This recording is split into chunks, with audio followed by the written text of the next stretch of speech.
अम्मा बादु फ़अऊज़ु बिल्लाहि मिनश्शैतानिर्रजीम बिस्मिल्लाहिर्रहमानिर्रहीम नब्बि इबादी अन्नी अनल गफ़ूरुर रहीम व अन्न अज़ाबी हुवल अज़ाबुल अलीम। अस्माउल्लाहिल हुस्ना के नंदा अल्लाह दनुम चागा गफूर दे, गफ़ार दे और गाफिर दे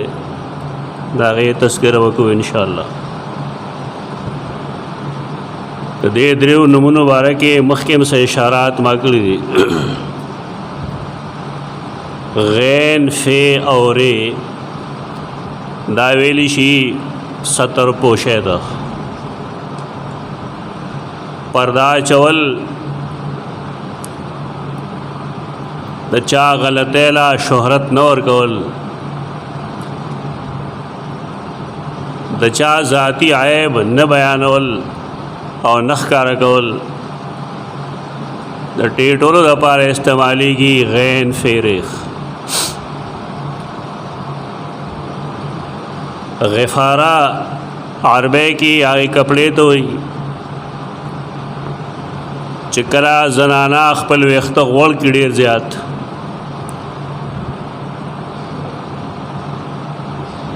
सर दपासा चिकम सर पिचक तड़ी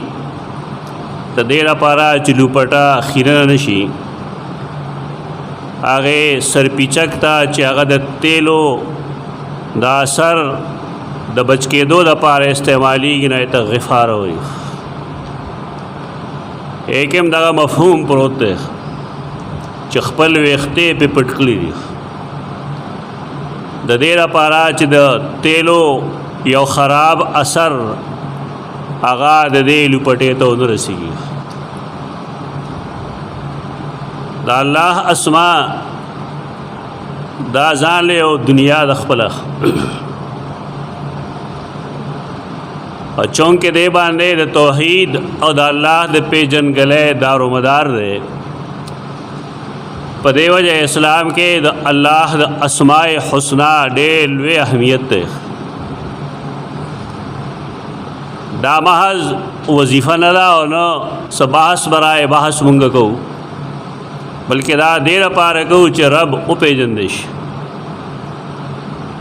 और दरब पे जनगलो दाग पर सिफ़ात बानी की सिफ़ात न बग़ैर द अल्लाह पे जनगली अगर न की अरबे के हर आगा उस पना चागेबा ने बखल को खपल सर पटो तो देर पारा चे गुजार दो तुरे न बची अगे तब मगफर वेख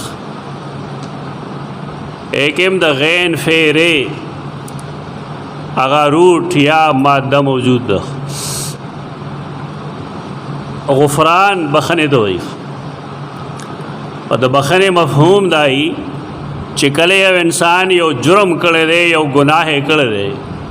ना अल्लाह आवाज़ दाना चागा माफ़ की बल्कि चिकले दे मुसलमानी अल्लाह दागे पज़े दिल ने के मोर गई दा अल्लाह दाशान खलक न पीजनी दाशान पे जनदल पकारूख अल्लाह गफ़ार दे लिमन ताब व आमन आगा चाल पारा चागा द शिरक न तोबा इस्तली और ईमान रावड़ दे अल्लाह दता हर से बखी कुरान साफ ऐलान फरमाए दे इन्नल्लाह यग़फ़िरुज़्ज़ुनूब जमीआ बेशक अल्लाह टोल गुनाह न माफ़ कई पदे दुनिया के हर गुनाह माफ़ कई खुद शर्त दारे चे इंसान पर रबता तौबा ताइब शीख दा किस्म ख़बरें कवल चफलान की दा अल्लाह तौबे तौफ़ीक़ न और कई द बाद कमज़ोर रिवायतों पर बिना बांधे ला सही खबरें नहीं तो क़तई नस खिलाफ के खलक खबरें न कही अल्लाह गफ़ूर दे गफ़ार दे और गाफिर दे गाफिर ज़म काबिल तौब توبه د هر چا نه قبلې اصول لري چې کله یو سړی د عذاب د راتلو نه مخکې توبه وباسي نه الله یې توبه قبلې اکه هر څوک دی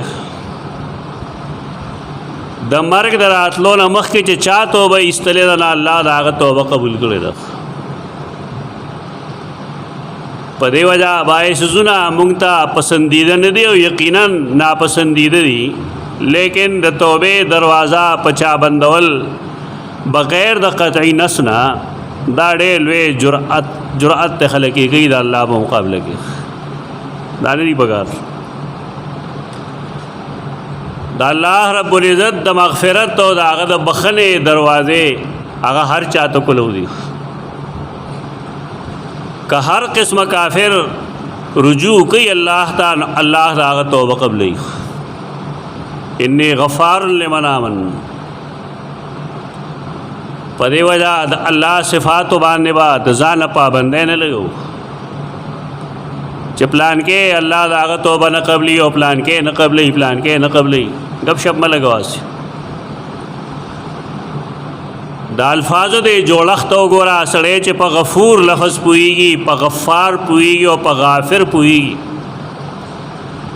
او صیغو باندې پوهېږي نو شاید چې هغه دا خبره چرې ونه کړي غافر اسم فاعل له اسم فاعل دلالت پدې کوي چې همیشګیره د پاره بخونګي ده هغه صفت داري چې هغه همیشه بخل گئی او غفار منه هغه ذات چې هغه بیا بیا بخنه کوي هغه دې ته نو ګوري چې د انسان یو ځل توبه ایستلې او بیا رجوع کړله غلطه ته اوس بیا توبه وباسي دا انساني عقل ځان سره کېده الله غفار دی او غفور دی هغه هر څه معاف کوي د دې وجه نه الله رب العزت خپل درې اوصاف ذکر کړی دي غفور غافر او غفار ته دې نه څوک بهر نه دي زموږ مصیبت دا دی چې هر سړی شریعت د خپل نقطه نظر باندې ګوري که شریعت په دې نقطه نظر وکړي شي چې الله او هغه رسول څه ویلي دي او دا غي مطلب سره مطلب باغ نه کم چې نن خلق بیان نه مطلب باغ کم چې صحابه کرام بیان کړو بس هر څه ختم شي انانیت و ختم شي فرقه پرسته و ختم شي خار سړی په دې تو تنور کې خپل خپل ډوړې په خول غوړي او هر سړی د شریعت هغه تعبیر کول غواړي کم چې دې کوي په خپل یا د استادانه کوي یا د مکتب فکر کوي دې معاملہ ډېر خراب کړل اصل د برایو جرل دغه هغه تعبیر وکي کوم چې صحابه کرام وکړل سجاح یو خزرا سجاح او هغه د نبوت دعوه کړل د رسول الله صلی الله علیه وسلم د وفات نرستو دا غي داوا منظر عام باندې راغلی دا ډېر لوی کفر دی ډېر لوی شرک دی ډېر لوی ارتداد دی د سجاح ډېرې برایې تاریخ لیکلی دي موږ هم د هغې برایې وایو لیکن علمي دیانت سره خبره پکاري په دې ملک دا بد دیانتي ده چې د یو سړي د کفر د حال خبرې خو خلک ذکر کوي لیکن داغه د اسلام د حال تذکره نه دا د ټولو ډلو کې دا مصیبت راغله چې چرې څوک دا نه وایي چې دا فلان کې کافرو ا دې رستو بیا مسلمان شه سجاح دا یو مرتد خزوا بيدینه خزوا د نبوت دعوی کړي وا خپل بیزتیم کړي وا مسلمان باندې لیکن داغه باوجود سیدنا ابوبکر صدیق داغه توبه منله دینه سوال وشو چې یو سړی د کفر ارتکاب وکړي داغه لپاره حکم بدل لې لیکن که یو زنانه داسې ارتکاب وکړي نو آیا د هغې دپاره به هغه حکم یې کوم چې نارینه دا فیصلہ د صحابہ کرام عمل کئی.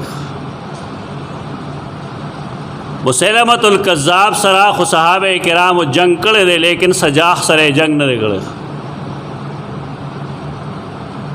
سجاح پله توبه لیکلی ده او هغه هغې قبول کړی ده.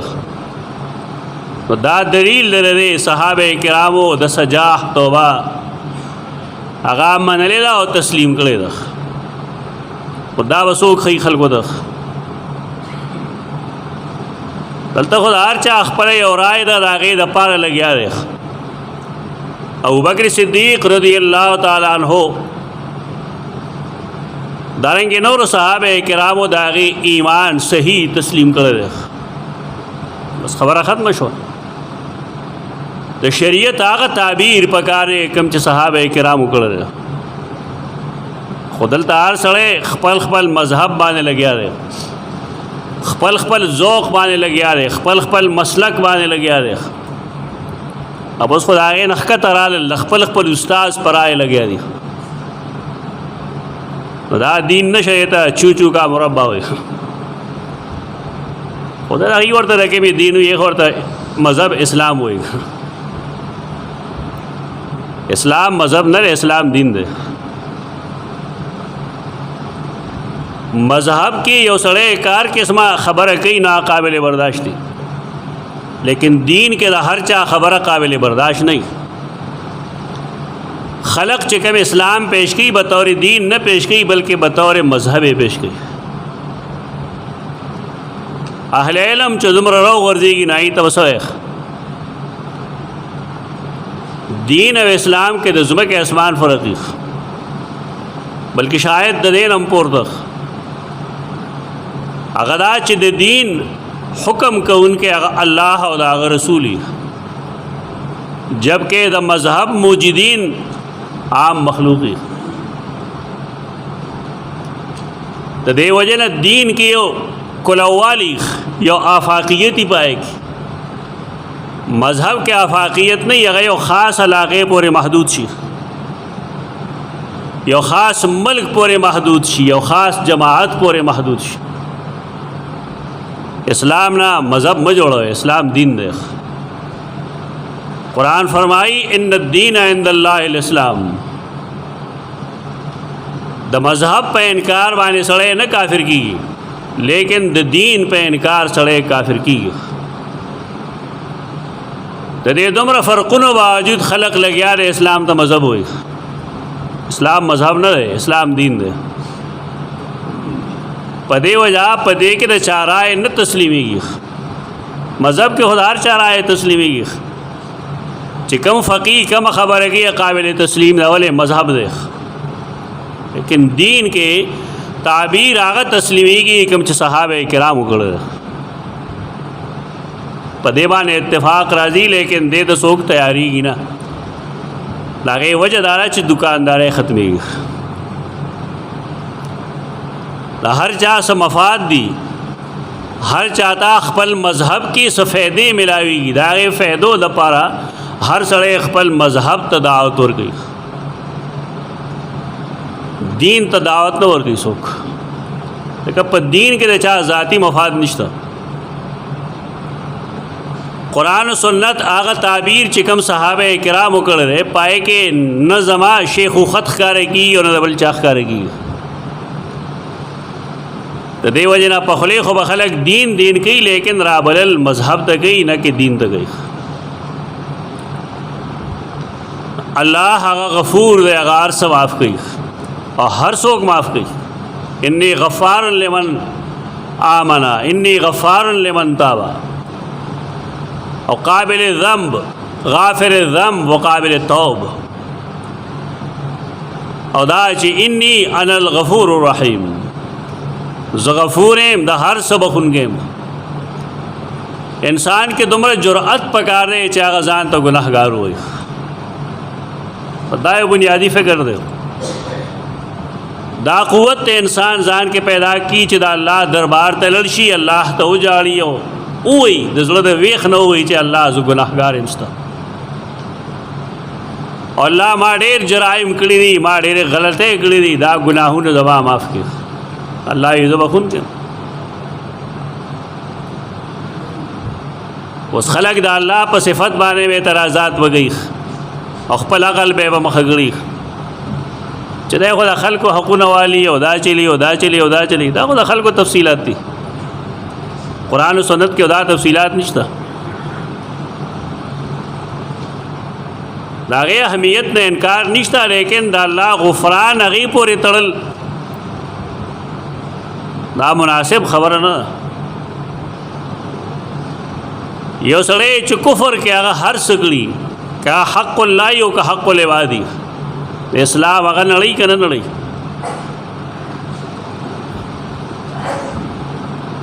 دا ډېر لوی عجیب و غریب صفت دی د الله ډېر امید افزا صفت وي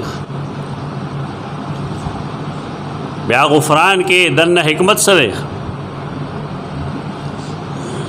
الله مخلوق بل شرمینا انسانان شرمول دا د الله سنت او د الله طریقه نه الله څوک شرمینا کله چې هغه یو انسان معاف کی بس معاف کړي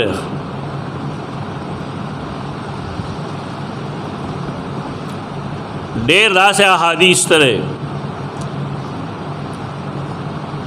چې پای کې د الله د دې صفت د غفران د دې عجیب و غریب انداز سره تعبیر کړل قیامت پر ورځ الله بعض گناهګار بندگان نزدیکی او حدیث کرا دی خپل کنف و باغور واچي کنف چول دی ته وي چې انسانان چاوانه لاس ورچي او ښکاره چې الله رب العزت د تشبیه نه پاک دی د تمثیل نه پاک دی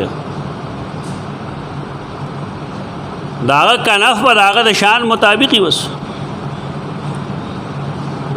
څنګه چې داغه ذات داغه د شان مطابق دی او داغه هر صفت داغه د شان مطابق دی نو داغه کنف داغه د شان مطابق دی موږ پاغي ایمان پرې لرو چې په صحیح احادیثو کې موجود دي دا به دینی ونه کو چې حدیث کې خوشته خو زه نه منم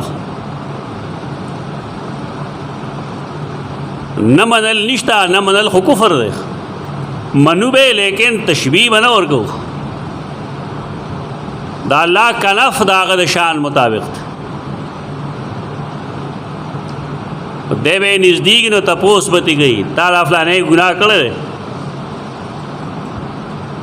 دی به یو جماعه ګناه کړل دا کړه دی ولړ کېری الله به ورته آخر کې وایي یریږه ما څه نه یریږي دا دنیا کې دا کارونه کول لیکن ما پتا پردا چھولې وه ما ته نه وي شرمولې یریږه ما زه آخرت کې امتحان نه شرموم دا الله غفران دی خلق دا الله کور ته ولې ناراضي دروغ ورته وي خلق دروغ چې چا یو مونږ پرېښی دی که نه پرېښی نه بلکې یو مونځ د بل مونځ سره یو ځای کړی دی نو دومره حقه به دومره غوپي دومره کلونه لکه څه دروغ ویل الله بنده دا الله رب العزت د رحم و کرم تذکریم چرته کوه کنه هر سړی نا امید شوی د الله د رحمت نه ولې دروغجن روایتونه ورته خلک بیانوي چې چا دو منځونه بغیر د عذر نه یو ځای کړل نو فقد اتا بابا من ابواب الکبائر د ګناه کبیره ابوابو کې یو دروازې ته راغلی دا بې بنیاد روایتونه دي او دا عوام او خواص ټول بیانوي د قیامت علاماتو کې یو لوی علامت سره اذا وسد الامر الى غیر اهله چې کله یو کار هغه چاته حواله کړی شي چې هغه د هغې مستحق نه یو غیر عالم سړي ته چا اجازت ورکړی دی چې دی وعظونه کوي دی خو دغه نتیجه راکوي مې سره چې مخ یو مونږ یو خوا خلق مایوسه تلاړل او بل خوا خلق اعتراضونه کوي په صحیح احادیثو باندې د دې موضوعي احادیثو د وجه دوه نقصانات موږ ته وشو. په تکلیف ولې نه کوي یو سړی چې صحیح احادیث لګي تکلیف دې تیر کی لکه یو سړی چې یو کتاب ته بڑی والی دی بس کتاب اور سره لار کې ولاړې دي درس کوم تعلیم کوم ته پوهېږي په حدیث نه خلکو یو غب جوړ کړی اس پته نه لګيږي چې د خلکو سبق کم ځای ویل دي حدیث یې چا نه ویلي دي او کتاب کې چې څه لیکلي آیا په هغې پوهېږي هم بس هر چاته اجازه تیجی دار انبیاء او کار دی انبیاء د الله شاګردانی تر چا شاګرد دی دا شی ډېر مهلک دی ډېر لوی تباہی ده الله نه یره پکار ده دا حرکات مکوي حدیث د یو استاد نه وایا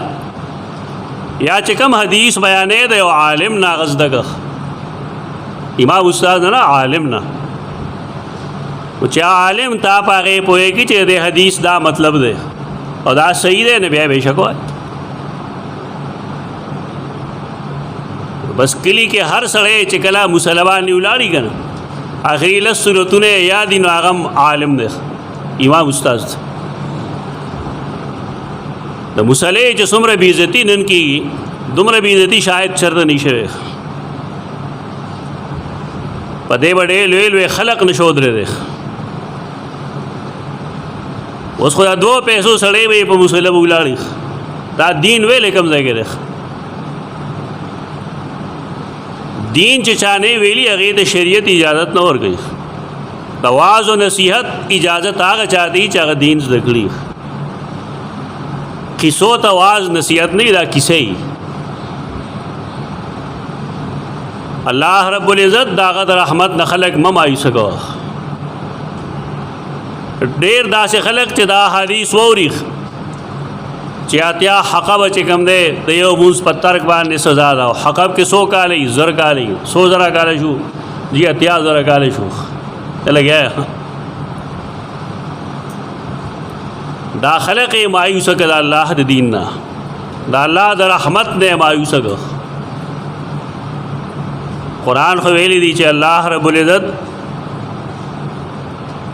الا من تاب وآمن وعمل عملا صالحا فاولئک یبدل الله سیئاتهم حسنات چا چې ایمان راوړی توبه ایستلې ده ګناه یې کړی دی د ده سیئات هم الله حسناتو ته اړوي دا قرآن ویلی دی سره یبدل الله سیئاتهم حسنات څه معنی دی الله بدلی د گناهونه په نیکو کې او تا د الله نه دومره مایوسه که چې نه دي تا لپاره معافي نشته د هر ګناهګار لپاره معافي شته دی او دا وضاحت هم یو حدیث کوي که کوم حدیث چې ما اشاره وکړه وختي په کې دا الفاظ هم شته دی چې دا سړی به اول یریږي چې دا خو ما ته واړه واړه ګناهونه یاد کړل الله رب العزت باغې نه رستو فرمایي زما د دې بنده دا واړه ګناهونه دا نیکو ته واړه خدای او تر اوسه یېرېده خدا الله دا رحم چې ویني دی وسوي ربه زما غټ غټ ګناهونه هم دي یعنی واړه ګناهونه زما الله دا غیر نیکې جوړ کړي نو زما دا غټو نه خو به غټې نیکې جوړي انسان خو لالچي دی الله به فرمایي دا علم نیکو ته واړه دی دې ته وایي یبدل الله سیئاتهم حسنات په دې کې دا څه خبره خو نشته ناشدنی د خلکو قواعد و ضوابط دا الله پر رحم و کرم او دا په اسماء باندې مچلو الله غفور دی الله غافر دی او الله غفار دی هر ګناه معاف کوي دومره دا چې انسان کې جرأت پکار دی چې دی د الله نه معافي وغواړي. بنیادي کمی دغه دی. خو د الله مغفرت اخو الله هر وخت بخل کوي، لیکن بعض اوقات داسې دي چې د الله رحم و کرم پې کې ډېر جوبن کی، ډېر کمال ته رسېدلي. په هغې اوقاتو کې یو وخت د سبا دی. روزې نه وروسته زه بیا دا زیادوم په دې باندې چې شاید چا کې غیرت پیدا شي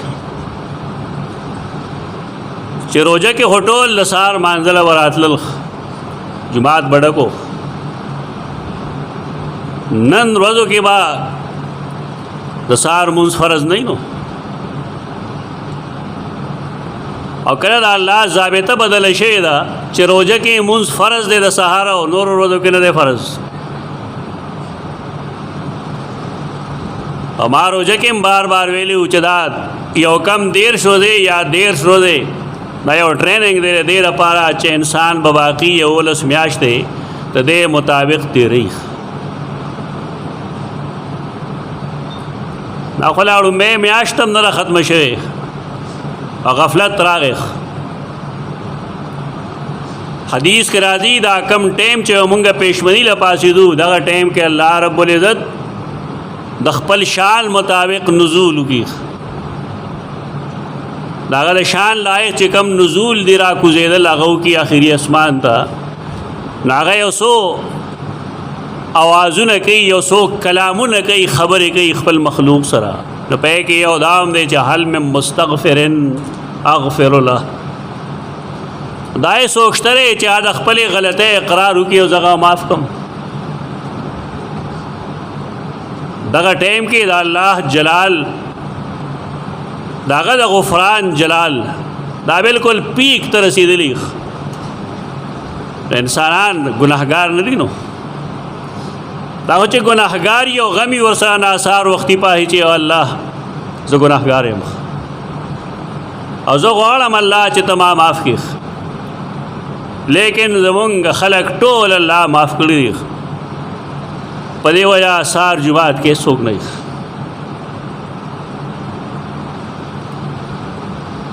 یو سړی چې هغه د نبی کریم صلی الله علیه وسلم د احادیثو د هغې په بیان هم په راه راست رانشي دی، آخر پس سمیږي. د انسانیت او د مسلمانۍ هم څه حدود وي. د الله رسول څومره په مینه باندې وایي چې زما رب دا فرمایلی دی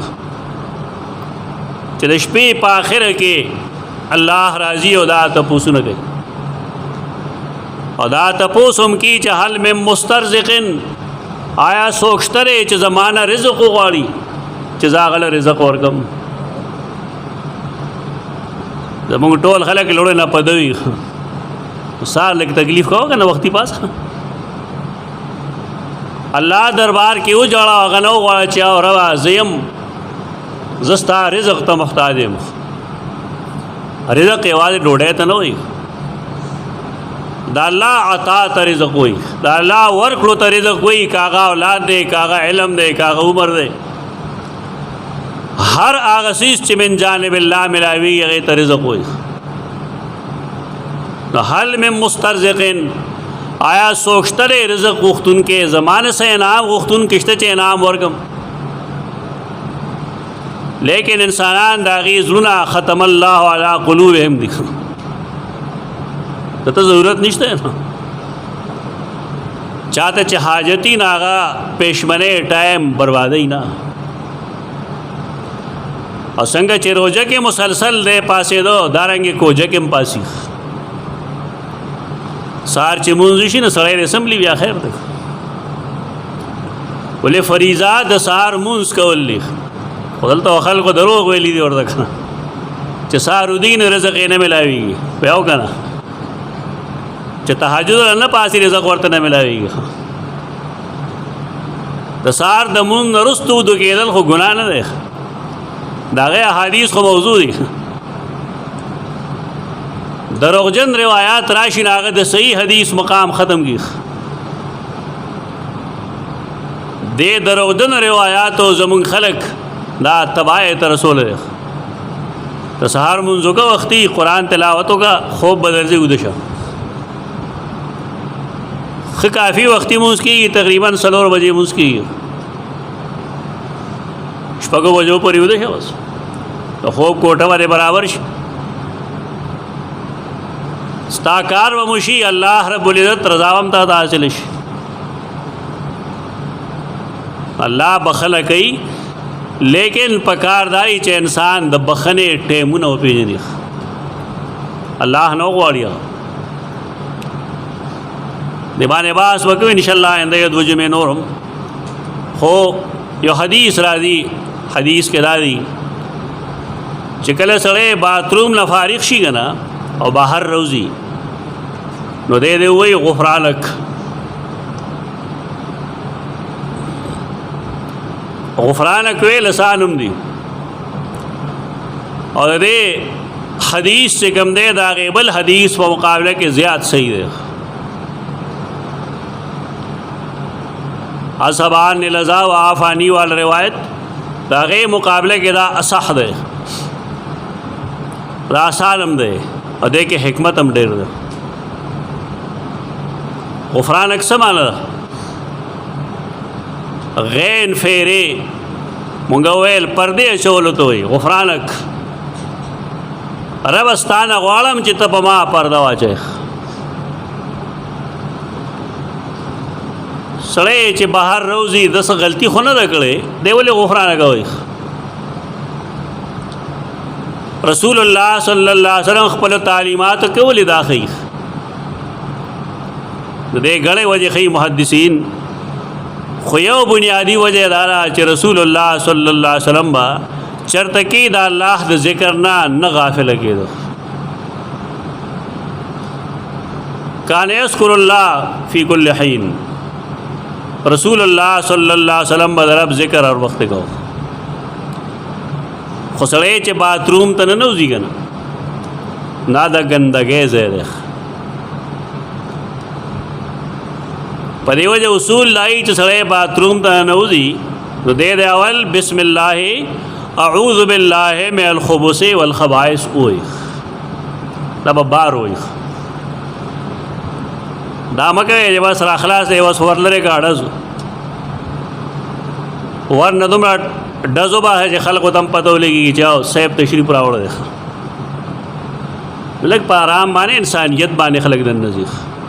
حیوانیت ختمول پکار دی انسانانو لا کارونه د سلیقې کول پکار دی بے ترتیبه بے سلیقې کارونه کول دا د انسانانو سره مناسب نه دی ورنه ډزار خلک نو بس چې نوځي هغه نمخ کې وایا بسم الله اعوذ بالله من الخبث والخبائث به احتیاط سره نوځه درزار مو بس داغه وجه دارا چې کله یو سړی موسقي ددو توجه خپل رب طرف ته لیکن چې کله ته دومره لوی ډزو باسي دروازې نه څنګه جمعات کې محراب کې امام مورک ناخوا کې چې سوګي دای غریبان وسالي په دې د امام صاحب توجه هټو شي او اکثر او بیشتر د غلطه ارتکاب د دې وجه کیږي د موز دوران کې داسې حرکتونه مکوي چې چا توجه تاسو بټوږي شور کول زوګ کول منډه وهل ترډه وهل تاړو کې لیدار وانه کې نه تا وای مکو تاسو خبرګي نه پدې باندې ایسوک مشر پدې نه خوشاليږي چې داغه بچي یا داغه اولاد د جماعت کې روانه گئی په دې وجه باندې چا ماشوم منې کول دې کې صعيب نشته دا فریضي دا زده کې خلق موږ ته نقصان نه رسېږي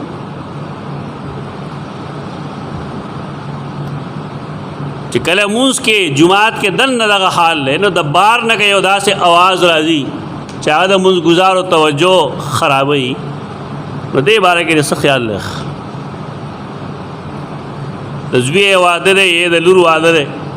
او دومره غټ ډګې لګولې چې موږ گزار د جماعت کې موږ نشو کولای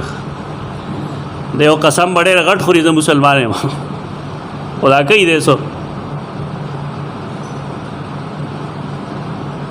یو سړی لا په مونځ کولو کې تکلیف ورکوي دا د څه شي مسلمان دی د خپله ذمہ داري نه پېژني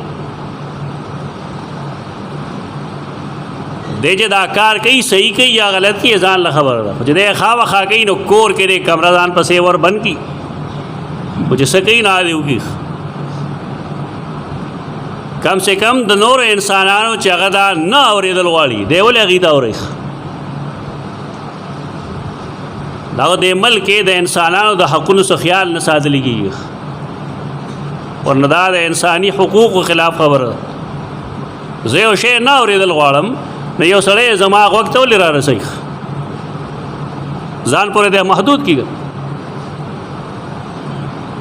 دا خبرې صرف د قرآن و حدیث ته پایي په لوډ سپیکر درس مه کوئ ولې موږ ته تکلیف وي عجیب بانګ مه وایئ ولې موږ ته تکلیف وي او که تا رامیتوب کې کور کې جماعت ته یوازې راځي نو خیر ده توجه د منځګزارو مه تقسیموئ کله چې سړی باتروم ته ننوځي هغې نه مخکې بسم الله وایي بسم الله اعوذ بالله من الخبث والخبائث بیا دنه د تپاره څه الفاظ ویل نشته نه اعوذ بالله نه بسم الله نه الحمدلله بس خاموش دی کینی چې کله ذکر اسکار حرام دي نو دنیایي خبرې هم حرام دي دا آداب زده کول پکاري بیت الخلا ته لړې واشروم ته لړې هلته ګپې شپې مه لګوه ځان فارغ کا بار روزه چې بار روزي نه بیا وایه غفرانک مانا دا ده چې یا الله دا دومره ساعت زه ستا نه غافل وم ستا ذکر مې نشو کولی د دې کوتاهۍ معافي غواړم دې کې دننه یو سبق دی سبق زده کول پکار دی هغه دا چې کله سړی لږ غوندې هم غافل شوی د الله د ذکر نه دله معافي غوښتل پکار دی دا خلک چې هلکه د خرو جون تېروي د سهار نه تر ماښامه د الله ذکر نشته دی به څو ځله غفرانه کوئ د نبی کریم صلی الله علیه وسلم یو فرمان کې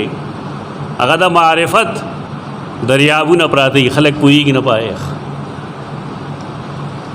یعنی مسلمان باید داسې حال نه راتلل پکار چې دی ټوله ورځ کې د الله څه ذکر ونه کړي د الله ذکر کول دا به هر صورت پکار دی بار کې غین فیرې پټولو ته وایي الله رب العزت خپل انسانان چې کله معاف کوي نا شرموي نه د یو انسان شرمول دا جایز کار نه دی دا نن لویه فتنه فیسبک چې ده که پې کې دا مصیبت هم عام دی جرم به وکړي یو سړی نو بیا یو ببل ته لیږي بل ببل ته لیږي بل ببل ته لیږي د دې څه مطلب شو انسان د الله نه دوه درې ګوتې نعوذ بالله پورته شوی دی هغه په انسان پرده واچوله لیکن انسان یې نه پرېږدي د خامخا دا خپله فریضه کتلې ده چې زه د بل انسان شرموم ګناه دی اسلام د دې اجازت نه ورکوي خو کاش خلقو اسلام پیژنده اسلام خلقو کې نشته دی اخلاق نشته دی د رسول الله صلی الله علیه وسلم شفقت نشته دی په کشرانو باندې د مشر ادب او احترام نشته دی د دین سمجھ د دین پوهه نشته دی کولاو سینې والا مشر نشته دی اسلام نه موږ ډېر لرې تللي یو اسلام محض د مونځ روزه حج زکات نه دی دا خو ډېر لوی دین دی د دې د ژوند هر اړخ سره تعلق دی دا بد اخلاقۍ زمره کې راځي مسلمانان من ستر مسلمن ستر الله له یوم القیامه چا چې یو مسلمان باندې پرده واچوله د هغه عیب یې پټ کو الله به د قیامت پر ورځ د عیبونه پټ کړي تاسو نه غواړئ چې الله ستاسو عیبونه پټ کړي چې کله غواړئ نو ولې دا چل گئے چې ته د بل مسلمان پرده اخلي د الله وستا پرده اخلي. کما تدین و تدان والا مسله ده. څنګه چې کې هغه شان دې څه کوې ورې به دې جنجټ نه ځان وباسئ. دا د الله بندګان دي، د هغه ګناهګار دي. سزا ورکول او نه ورکول د هغه کار دی. ته د الله قلم او اقتدار په لاس کې واخله. ته که نصیحت کولی شي نصیحت وکړه بس. نور هغه څیزونه د هغې تقسیمول، د هغې شیر کول دا ګناه دی. الله رب العزت غفور الرحیم دی. هېڅ پته نه لګېږي چې الله دې کله معاف کوي. نا به معاف کړي لیکن ته به څه کوې. یو سړی چې د بل د شرمولو کوشش کوي نو ستا به خیال الله دې معاف کوي. بیا الله به معاف کړي بے شک،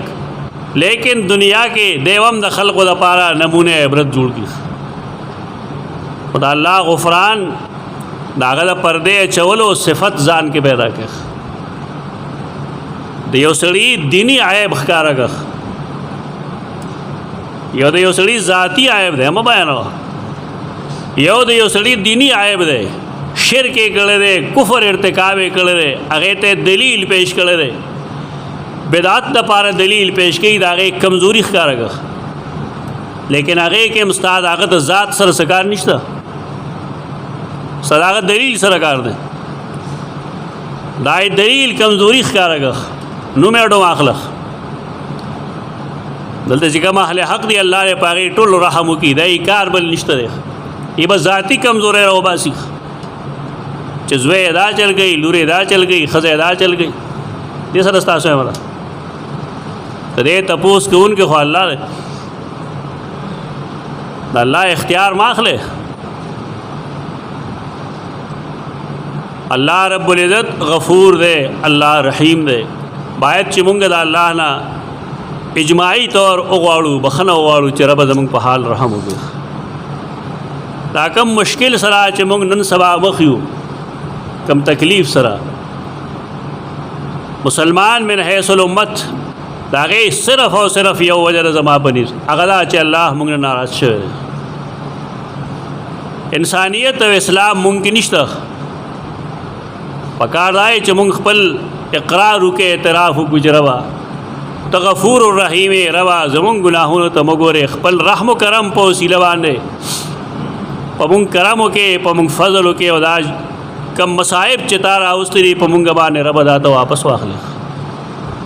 او ربه یې خلقو ته حواله کړې چې هغه ستا دشمنان دي، چې هغه ستا د دین منکر دي، چې هغه ستا د رسولانو بې عزتۍ کوونکي دي. ربه دا څیزونه ټول هلته کې بوځې. نو شاید چې الله په مونږ رحم وکړي. اقول قولي هذا استغفر الله لكم ولسائر